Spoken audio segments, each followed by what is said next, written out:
Dear student, સ્વાગત છે ફરીથી એકવાર તમારું આપણા ફિઝિક્સના યુટ્યુબના ઓનલાઈન લેક્ચરની અંદર. આપણે જોઈ રહ્યા છીએ ચેપ્ટર નંબર 9 રે ઓપ્ટિક્સ એન્ડ ઓપ્ટિકલ ઇન્સ્ટ્રુમેન્ટ્સ.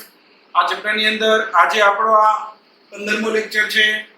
આપણે આપણા પાછલા લેક્ચરની અંદર પૂર્ણ આંતરિક પરાવર્તન ઉપરથી આપણી ટેક્સ્ટ બુકની અંદર આપેલા અમુક દાખલાઓ જોયેલા હતા.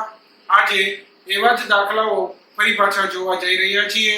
ચાલો જોઈએ સ્વાધ્યાયનો 9.31મો દાખલો. તો દાખલાની અંદર આપણને એવું કીધેલું છે કે ગેલ્વેનોમીટરના ગૂંચળા એટલે કે કોઇલ સાથે જોડેલ સમતલ અરીસાની ઉપર લંબ રૂપે આપાત કિરણ આકૃતિમાં બતાવ્યા પ્રમાણે તે જ માર્ગે પાછું ફરે છે. એટલે કે આવી એક આકૃતિ આપેલી છે આપણને. અહીંયા એક સમતલ અરીસો રાખેલો છે, એની ઉપર લંબ રૂપે કિરણ આપાત થાય છે. આ લંબ રૂપે કિરણ આપાત થાય છે તો એવું કહે છે કે એ જ માર્ગે પાછું ફરે છે. તો સીધી વાત છે, સમતલ અરીસા પર લંબ રૂપે આપાત થાય તો એ જ માર્ગે એ પાછું ફરે છે. પણ આ સમતલ અરીસો છે એને સાથે એક ગૂંચળું છે એ વીંટાળેલું છે, જોડેલું છે. હવે શું કહે છે તો કે ગૂંચળામાંથી પસાર થતા વિદ્યુત પ્રવાહના કારણે અરીસો 3.5 ડિગ્રીનું કોણાવર્તન અનુભવે છે. અરીસાથી 1.5 મીટર દૂર મૂકેલ પડદા પર પરાવર્તિત કિરણના બિંદુનું સ્થાનાંતર કેટલું હશે? એટલે અહીંયા 1.5 મીટર અરીસાથી 1.5 મીટર ઉપર, એટલે માની લો કે અહીંયા એક પડદો મૂકેલો છે.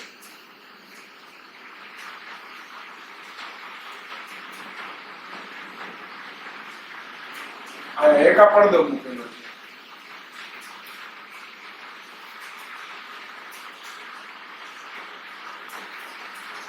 અરીસાથી કેટલું ડિસ્ટન્સ છે, એનું અંતર કેટલું છે? 1.5 મીટર.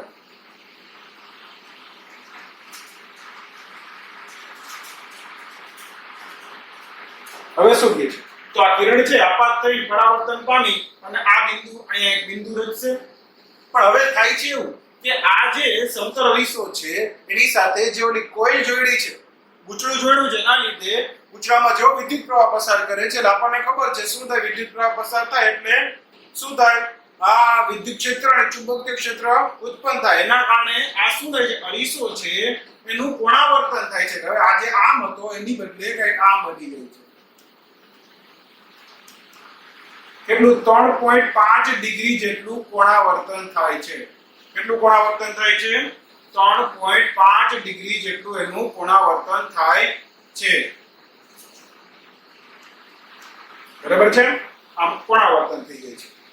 તો હવે શું કહે છે તો હવે જે આ પ્રકાશનું કિરણ છે જે સીધું આવતું હતું એ સીધી વાત છે. હવે આમ તો નહીં જાય.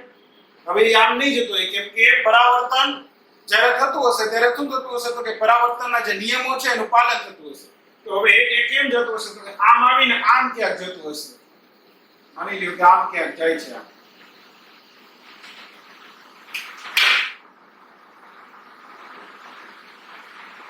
આમ ક્યાંક ગયું. તો આ સ્થાનાંતર જે થયું ડી, આ કેટલું હશે એ આપણે ગોતીને દેવાનું છે કે ભાઈ કેટલું સ્થાનાંતર થશે, આટલું આપણે ગોતીને એને દેવાનું છે. ચાલો તો જોઈએ કેમ કરવાનું છે. જો એકદમ સહેલો છે. આપણને ખબર છે કે આ જે છે કિરણ પરાવર્તિત પામ્યું છે તો એ એમનેમ તો નહીં પામ્યું હોય, એ પરાવર્તનના નિયમનું પાલન કરીને જ ગયું હશે.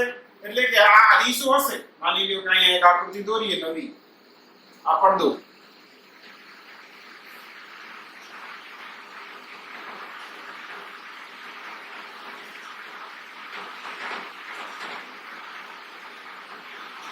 પેલા અહીંયા અરીસો હતો. હવે અરીસો કેવો થઈ ગયો છે? હવે અરીસો કઈ કામ થઈ ગયું છે, ત્રાસો.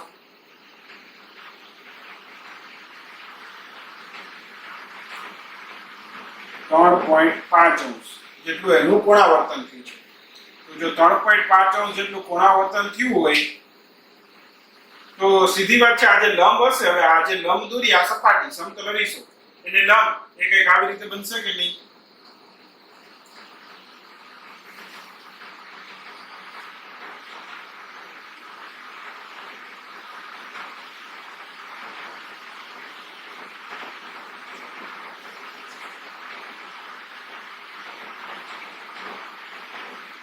એક લંબ આવી રીતે કંઈક બનતો હશે. આ શું છે તો કઈ સપાટીને દોરેલ લંબ. તો આ લંબ સાથે આ જે આપાત કિરણ છે, આ શું છે? આપાત કિરણ. આપાત કિરણ એ કેટલો ખૂણો બનાવતું હશે? આ કેટલો ખૂણો હશે? આ સીધી વાત છે. જો એટલે આમ હતું, આ આપાત કિરણ આમ હતું, હવે આ આમ થઈ ગયું, તો આ જે લંબ હતો એ આમ થઈ ગયો, તો આ 3.5 અંશનો જ ખૂણો બનતો હોય કે નહીં? હા, આ 3.5 અંશનો ખૂણો બનાવતો હશે આપાત કિરણ. બરાબર છે. આપાત કોણ કેટલો થઈ ગયો? 3.5 અંશ. તો આપણને ખબર છે પરાવર્તન કોણ એ કેટલો થશે? તો કે પરાવર્તન થઈને કિરણ કંઈક એ જ રીતે જશે કે જેથી કરીને પરાવર્તન કોણ એ કેટલો થાય? તો કઈ 3.5 અંશ. એટલે અહીંયા કેટલો થવો જોઈએ? 3.5 અંશ. આ રીતે આ શું છે? પરાવર્તિત કિરણ.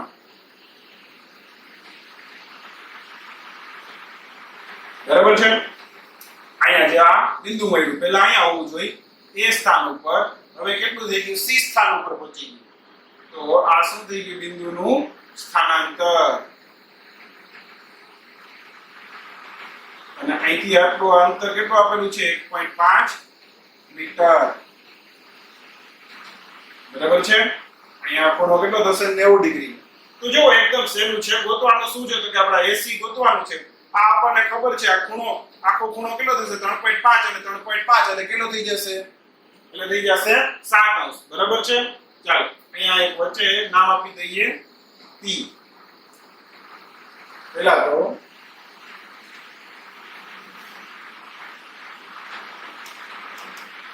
આકૃતિ પરથી ખૂણો A, અહીંયા નામ આપી દઈએ B, ABC કેટલો થશે? ખૂણો ABC બરાબર શું થાય? ABP અને પ્લસ PBC એટલે કે 3.5 વત્તા 3.5 બરાબર 7 ડિગ્રી. ખૂણો ABC કેટલો થશે? 7 ડિગ્રી. બરાબર છે. તો હવે આ જે આખો 7 ડિગ્રીનો ખૂણો છે, આ જે આખો 7 ડિગ્રીનો ખૂણો છે, એના માટે જો આપણે tan થીટા લઈએ તો tan બરાબર શું થાય? સામેની બાજુ છેદમાં પાછળની બાજુ. બરાબર ને? તો ત્રિકોણ BAC કે CAD BAC માટે tan 7 ડિગ્રી બરાબર કેટલા થાય? સામેની બાજુ એટલે કે AC એના છેદમાં પાછળની બાજુ એટલે કે AB. અચ્છા, AC એ તો આપણે ગોતવા છે અને AB આપણને ખબર છે કેટલા? 1.5 મીટર. ચાલો 1.5 મીટર. tan 7 degree 7 degree. તો એનું જોઈ લે આપણે tan ના ટેબલમાં. ક્યાં ગયું tan નું ટેબલ? આ રહ્યું. ચાલો tan 0 1 2 3 4 5 6 7 thank you 7. તો જવાબ આવે છે 0.1228. 0.1228 ભાગ કેટલી આવે છે? તો AC શું થઈ જશે?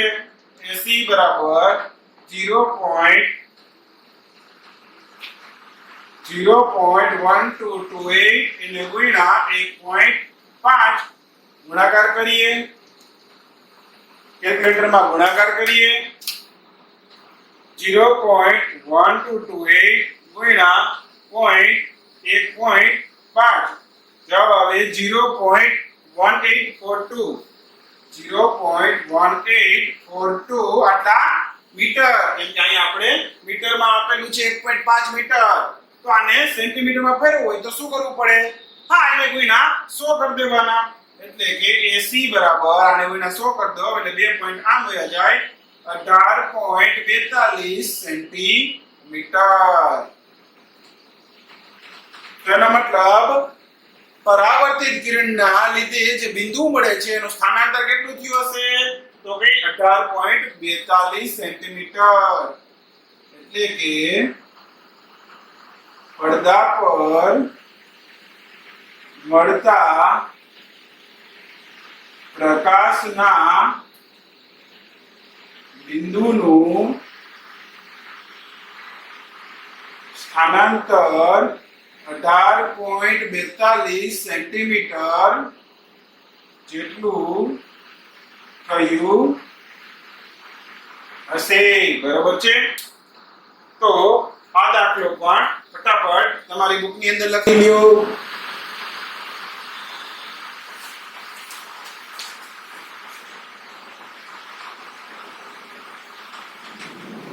ચાલો તો હવે જોઈએ સ્વાધ્યાયનો દાખલો 9.18. આ દાખલાની અંદર તમે જોઈ શકો કે આપણને અમુક પ્રશ્નો પૂછેલા છે. એટલે કે આ દાખલો છે એવો ગણતરી ઉપરનો નથી પરંતુ સમજણ શક્તિ ઉપરનો આ દાખલો છે. તો સૌથી પહેલા પ્રશ્ન એવો પૂછેલો છે કે તમે એવું ભણી રહ્યા છો કે સમતલ અને બહિર્ગોળ રેખાઓ વસ્તુનું આભાસી પ્રતિબિંબ આપે છે. શું તેઓ દ્વારા અમુક પરિસ્થિતિઓમાં સાચું પ્રતિબિંબ મેળવી શકાય? સમજાવો. આપણને ખબર છે મોટા ભાગે શું થાય કે ભાઈ સમતલ અરીસો હોય, માની લ્યો પહેલા એ જોઈએ છીએ કે ભાઈ માની લ્યો કે આ સમતલ અરીસો છે,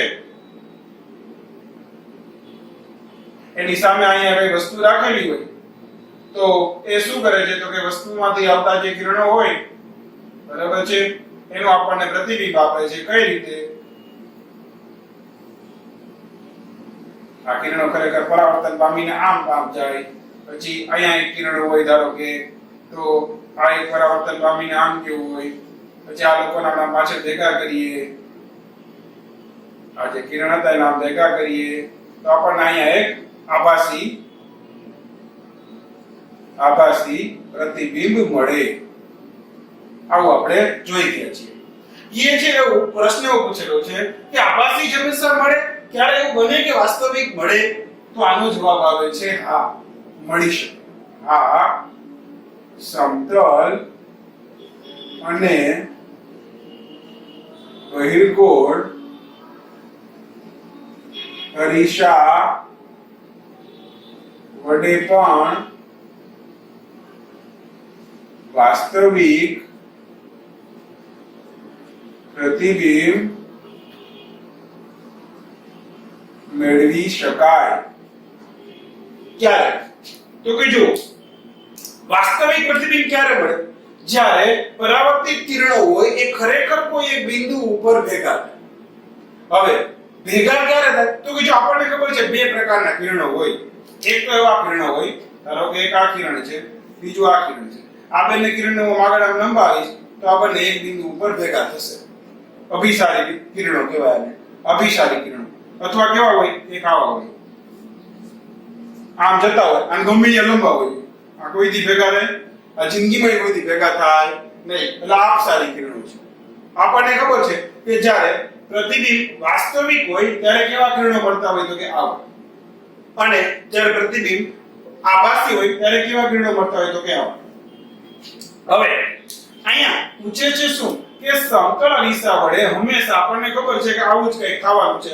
અપસારી કિરણો પડવાના છે, જવારી અપસારી કિરણો. એટલા માટે અહીં આભાસી પ્રતિબિંબ રચ્યું. પણ ક્યારે એવું બને કે વાસ્તવિક મળે? તો કે આવું તો જ બને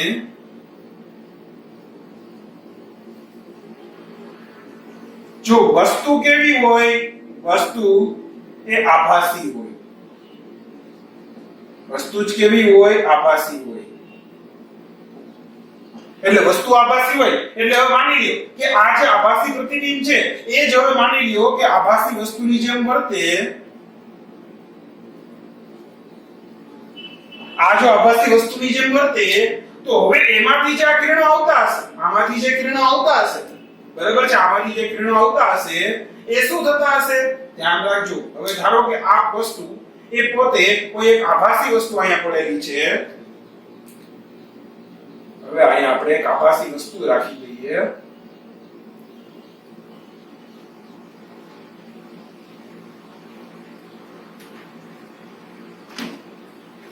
માની લો કે અહીંયા એક આપણી આભાસી વસ્તુ પડેલી છે. આભાસી વસ્તુ છે. તો આ આભાસી વસ્તુ શું કરશે ખબર છે?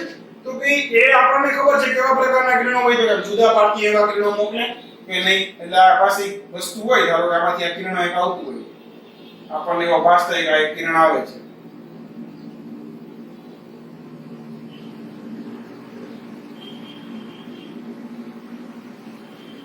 બીજું કિરણ લઈ અહીંયા ક્યાં આ એક કિરણ આવ્યું બરાબર આમ જોતા હોય અહીંથી કોઈને જોતા હોય તો આ હું ત્યાં કિરણ આમ આવે છે આવ્યા કિરણ આપણને ખબર સમતળ ડીશો શું કરે એનું પરાવર્તન કરે અને પરાવર્તન કર્યું આ ડીશાએ શું કર્યું પરાવર્તન કર્યું આ કિરણો અહીંયા ભેગા થયા આ સાચુકામાં ભેગા થયા જુઓ આ જે કિરણો હતા એ સાચુકામાં ભેગા થયા પરંતુ પાછળ આપણને ભેગા થતા એવો ભાસ થતો હતો એટલે હતું શું આભાસી વસ્તુ હતી બરાબર પણ સાચા કિરણો શું થયા સાચુકા ભેગા થયા તો આ શું બની ગયું વાસ્તવિક પ્રતિબિંબ બની ગયું આ શું બની ગયું વાસ્તવિક પ્રતિબિંબ કોનું આભાસી વસ્તુનું વાસ્તવિક પ્રતિબિંબ એટલે ધ્યાન રાખો જો વસ્તુ વાસ્તવિક હોય તો પ્રતિબિંબ કેવું મળે આભાસી પરંતુ જો વસ્તુ આભાસી હોય તો પ્રતિબિંબ કેવું મળે વાસ્તવિક આ તો સમતલ ડીશો થયું આવું જ કોના કિસ્સામાં પણ થાય બહિર્ગોળ ડીશો હોય તો એમાં આવું જ થાય આ બહિર્ગોળ ડીશો હોય માની લો અહીંયા એક અહીંયા આ એની થઈ ગઈ આપણી મુખ્ય અક્ષ અહીંયા માની લો આભાસી વસ્તુ પડી છે આ માની લો કે આભાસી વસ્તુ છે બરાબર આપણે કિરણો વિચારી લઈએ માની લો કે એક કિરણ આવી રીતે આવે છે આવી રીતે આવ્યું એક કિરણ બીજું કિરણ માની લો કે આપણે ક્યાંક અહીંયા લઈએ આ કંઈક બીજું કિરણ છે બરાબર આવી રીતે આમ કિરણ આવતા હોય તો આને શું કરશે પરાવર્તન કરશે અરીસો છે શું કરશે આનું પરાવર્તન કરશે માની લો આ કિરણ આવ્યું તો આ એનો લંબ થયો કંઈક આવી રીતે કંઈક આમ મોકલી દેશે આમ ક્યાંક મોકલી દેશે આ જે કિરણ છે માની લો કે ક્યાંક આપાત થઈને આમ ક્યાંક ગયું અહીંયા ભેગું થયું તો આ શું મેળવ્યું આપણને અહીંયા વાસ્તવિક પ્રતિબિંબ તો કહેવાનો મતલબ જો વસ્તુ છે એ વાસ્તવિક હોય તો પ્રતિબિંબ આભાસી મળશે પરંતુ જો વસ્તુ જ આભાસી હોય તો પ્રતિબિંબ કેવું મળે વાસ્તવિક ધ્યાન રાખજો અને આભાસી વસ્તુ કેવી રીતે બને સીધી વસ્તુ છે આભાસી વસ્તુ તો જ મળી હોય જો એ કોઈ બીજા અરીસાનું કોઈ આભાસી પ્રતિબિંબ હોય સમજાય છે ને બીજા કોઈ અરીસાનું આભાસી પ્રતિબિંબ કેવી રીતે વર્ત કરતું હશે અહીંયા કેવી રીતે કામ કરતું હશે આભાસી વસ્તુ તરીકે આ તો કઈ વસ્તુ આપણે તમે વાળાની દુકાને જાઓ તો બે ઓલા અરીસા પાછળ રાખેલા હોય ને તમારી સામે હોય પાછળ રાખેલું હોય તો જે પાછળનો સમતલ અરીસો છે એના માટે સામેના સમતલ અરીસામાં મળતું પ્રતિબિંબ ઈ શું મળે છે વસ્તુ બસ આ એ જ કિસ્સો છે ધ્યાન રાખો એટલે ત્યાં આભાસી પ્રતિબિંબ કઈ રીતે વર્ક કરે છે વાસ્તવિક વસ્તુ તરીકે સમજાય છે એટલે સોરી આભાસી પ્રતિબિંબ જે મળે છે કઈ રીતે વર્ક કરે છે આભાસી વસ્તુ તરીકે બરાબર એટલે ધ્યાન રાખો એવો જ કેક થઈ છે તો આ એક થઈ ગયો એ ચાલો બીજું જોઈએ બી શું કહે છે બી શું કહે છે તો કે આપણે હંમેશા કહીએ છીએ કે આભાસી પ્રતિબિંબને પડદા ઉપર ઝીલી શકાતું નથી છતાં આપણે જ્યારે આભાસી પ્રતિબિંબને જોઈએ છીએ ત્યારે વાસ્તવિક છે ત્યારે સ્વાભાવિક છે કે આપણે તેને આંખના પડદા રેટિના પર ઝીલીએ છીએ શું અહીં કોઈ વિરોધાભાસ છે જલ્દી આપણને ખબર છે આભાસી પ્રતિબિંબ હોય એટલે કે પડદા ઉપર ઝીલી શકાતું નથી બરાબર છે પણ હવે ધારો કે સમતલ અરીસાની સામે તમે ઊભા છો બરાબર તમારા હાથમાં માની લો પેન છે તો તમને અરીસાની અંદર એ પેનનું પ્રતિબિંબ દેખાશે તો એ જે પેન છે પેન એનું પ્રતિબિંબ જે ની રચાણો એ તમારી આંખની અંદર તમને દેખાય છે મતલબ તમારા રેટિનામાં એ પ્રતિબિંબ ત્યાં જીરાણું હશે તો જ દેખાય આપણને ખબર છે આપણે જોઈ ક્યારે શકીએ તો કે કોઈ પણ વસ્તુ એનું પ્રતિબિંબ આપણી આંખના રેટિના ઉપર પડે પાછળ ત્યારે જ આપણે જોઈ શકીએ તો હવે આભાસી પ્રતિબિંબ કેવું હતું આભાસી હતું સમતલ અરીસામાં રચાણું તો એ આપણને દેખાય એવું કેમ તો કે એનું કારણ છે તમને ખબર છે આપણી આંખમાં રહેલો લેન્સ હોય કેવું માની લ્યો કે અહીંયા કોઈ આભાસી વસ્તુ છે કે આભાસી પ્રતિબિંબ છે માની લ્યો કે આ કઈક આભાસી આ એક આભાસી પ્રતિબિંબ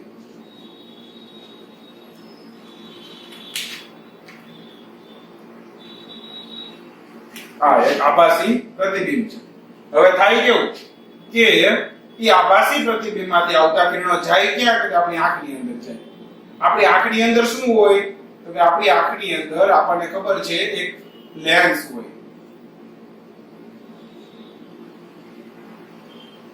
આંખની અંદર શું હોય? એક અંતર્ગોળ લેન્સ હોય. આંતરગોળ લેન્સ શું કરશે? આભાસી પ્રતિબિંબ છે એમાંથી જે કિરણો આવતા હશે, આભાસી પ્રતિબિંબમાંથી કેવા કિરણો આવે? આવી રીતે અલગ અલગ દિશાના કિરણો આ જે આવતા હશે ઈ બધાને શું કરશે? એક જગ્યાએ કેન્દ્રિત કરશે. એટલા માટે કેન્દ્રિત કર્યા, સાચા કિરણોને કેન્દ્રિત કર્યા તો આ કેવું બની ગયું? વાસ્તવિક પ્રતિબિંબ બની ગયું. વાસ્તવિક પ્રતિબિંબ બની ગયું. બરાબર? આ શું? અહીંયા આપણી રેટિના એટલે કે પડદો હોય આંખનો. આંખનો પડદો એની ઉપર આ વાસ્તવિક પ્રતિબિંબ જીવાણુ. એટલા માટે આપણને આભાસી પ્રતિબિંબ છે એ જોવાય છે. એટલે ખરેખર અહીંયા કેવું હતું ખબર છે? ખરેખર આ આપણો જે આંખનો આ લેન્સ છે આ શું છે? આ શું છે? આંખનો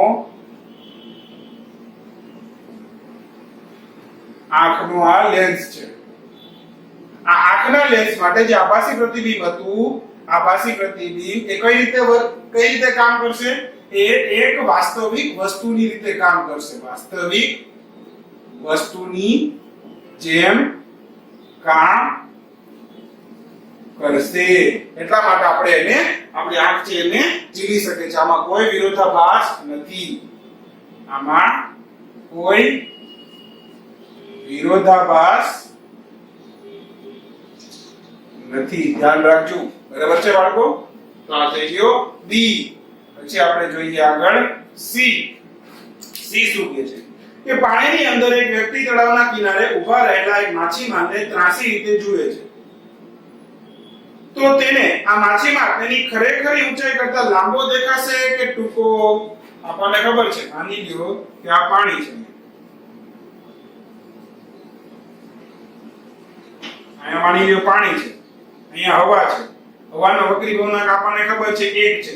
પાણીનો લગભગ આપણને ખબર છે 1.33 છે. માની લ્યો કે અહીંયાથી કોઈ વ્યક્તિ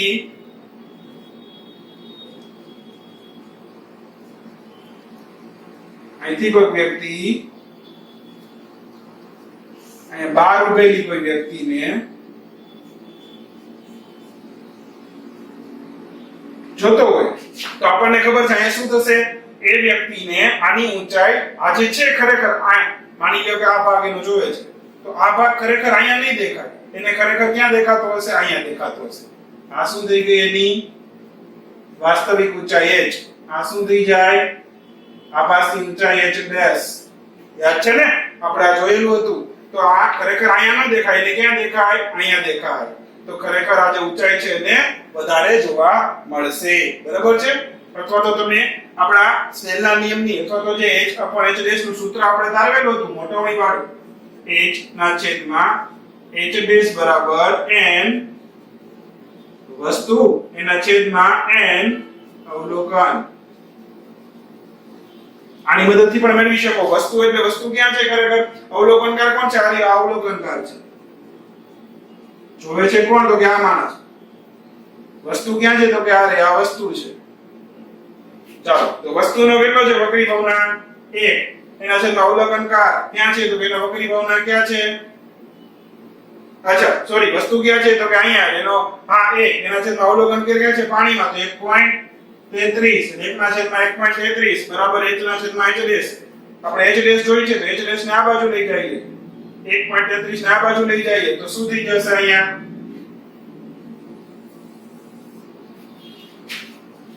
h ડેશ ને આ બાજુ લઈ જાય 1.33 આ બાજુ તો h ડેશ બરાબર 1.33 અને ગુણ્યા h મળશે. એટલે જો શું મળ્યું?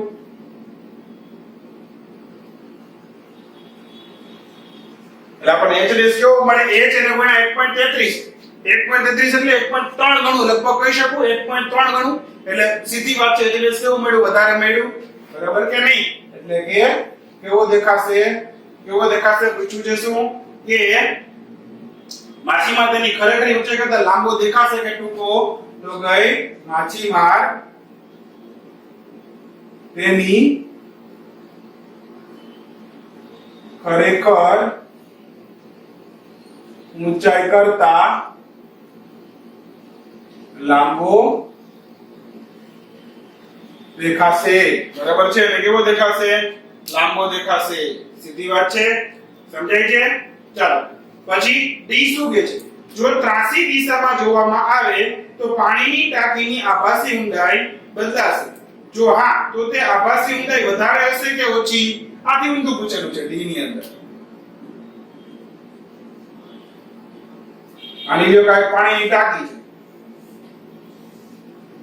આ પાણીની ટાંકી છે. ઉપરથી આમ ત્રાસી નજરે તમે જોવો અહીંથી અવલોકન કર અહીંયા હોય બરાબર, અને વસ્તુ શું બની ગઈ? આ પોતે વસ્તુ બની ગઈ, પાણીની જે છે એ વસ્તુ બની ગઈ. તો આપણને ખબર છે અવલોકનકાર જોશે તો એના આ ક્યાં દેખાય છે?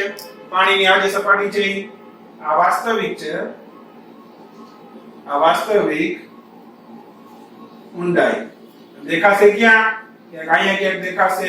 આ શું છે? આભાસી ઊંડાઈ. એટલે આ ખરેખર કેટલું થઈ ગયું? આ થઈ ગયું h ડેશ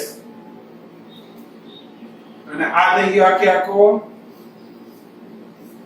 આખો થઈ ગયો h.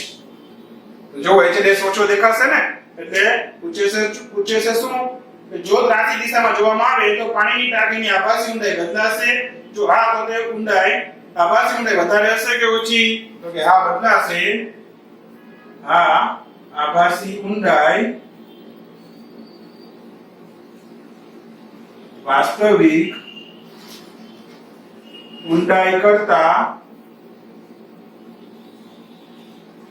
ઓછી હશે. આમાં પણ આ જ રીતે તમે કિંમત મૂકીને જોઈ શકો છો આ સૂત્રમાં. બરાબર છે? ખાલી ફેર એટલો આવશે કે અહીંયા વસ્તુ ક્યાં હશે? હવે વસ્તુ જે ક્યાં હશે તો કઈ નીચે છે અને અવલોકનકાર ઉપર છે. એટલે ખાસ ધ્યાન રાખજો અહીંયા n વસ્તુ એમાં કોનો 1.33 ને અવલોકનકાર એમાં 1 મૂકવાનું રહે. એમાં 1.33 ના છેદમાં 1 મૂકો એટલે 1.33 જવાબ આવ્યો. હવે h ના છેદમાં h ડેશ છે આપણે જોઈ છે શું? h dash. તો h ડેશ બરાબર શું થાય? h ના છેદમાં આ સૂત્ર ઉપરથી h ડેશ બરાબર શું થશે? h ના છેદમાં 1.33 થશે. જો એટલે h ના છેદમાં એટલે h થી છેદમાં હોય તો હું એમ કહી શકું કે 1.33 માં ભાગ જેટલું થઈ જશે h ના. બરાબર કે નહીં? એટલે એના કરતા ઓછું થઈ જશે. ધ્યાન રાખજો. અચ્છા હજી એક છે કે સાદા કાચ કરતા હીરાનો વક્રી ભવનાક ઘણો મોટો હોય છે. આ હકીકત હીરા ઘસુને કઈ રીતે ઉપયોગી છે? અચ્છા આના વિશે તો આપણે જ્યારે પ્રિઝમ સમજાવેલું હતું ત્યારે જ વાત કરેલી હતી કે સાદા કાચ કરતા હીરાનો જે વક્રી ભવનાક છે એ મોટો હોવાને કારણે શું થાય છે?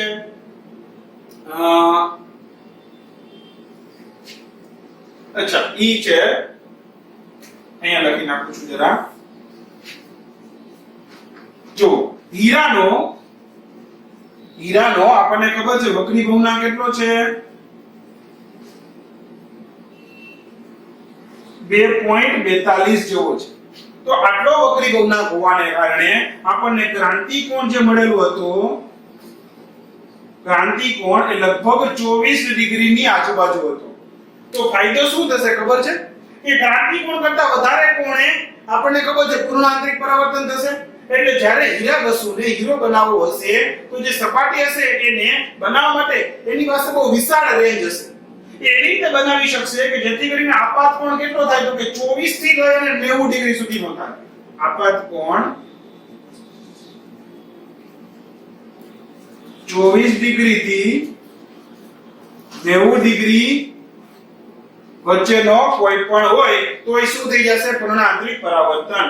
તો આની વચ્ચે હોય એટલે આ મોટી એક રેન્જ મળી. જ્યારે સાદો કાચ હોય તેનો વક્રી ભવનાક આપણને ખબર છે લગભગ કેટલો હોય? સાદા કાચનો વક્રી ભવનાક લગભગ હોય 1.5 જેટલો.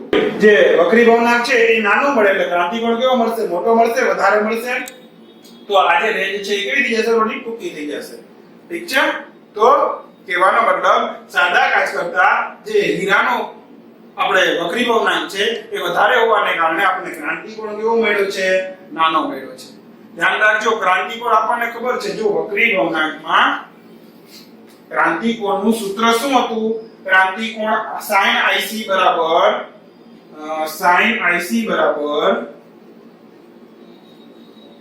n પાતળું એના છેદમાં n ઘટ. એટલે જેમાં ઘટ માધ્યમનો વક્રી ભવનાક વધારે તેમ sin IC ની કિંમત કેવી મળે? ઓછી, એટલે કે ક્રાંતિકોણ કેવો મળે? નાનો.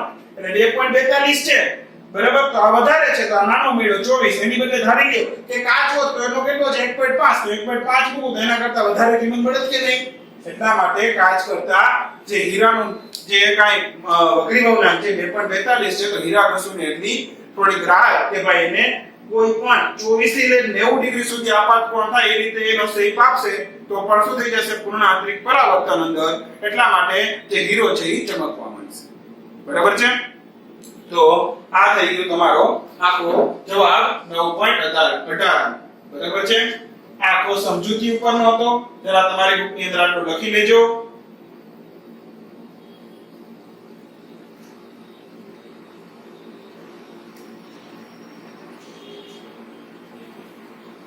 ચાલો, તો વિદ્યાર્થી મિત્રો આજે આપણા લેક્ચર ની અંદર અહીં સુધી રાખીએ. આ થઈ ગયા પૂર્ણ આંતરિક પરાવર્તન ઉપરથી આપણી બુકની અંદર આપેલા ઉદાહરણો સ્વાધ્યાય. આપણે આપણા નેક્સ્ટ લેક્ચર ની અંદર આગળ વધશું. ગોળીય સપાટી વડે થતું વક્રીભવન. ગોળીય સપાટી વડે થતું વક્રીભવન જોશું. બરાબર છે? તો આજના લેક્ચરમાં અહીં સુધી રાખીએ. ચાલો, આવજો મિત્રો. Bye bye.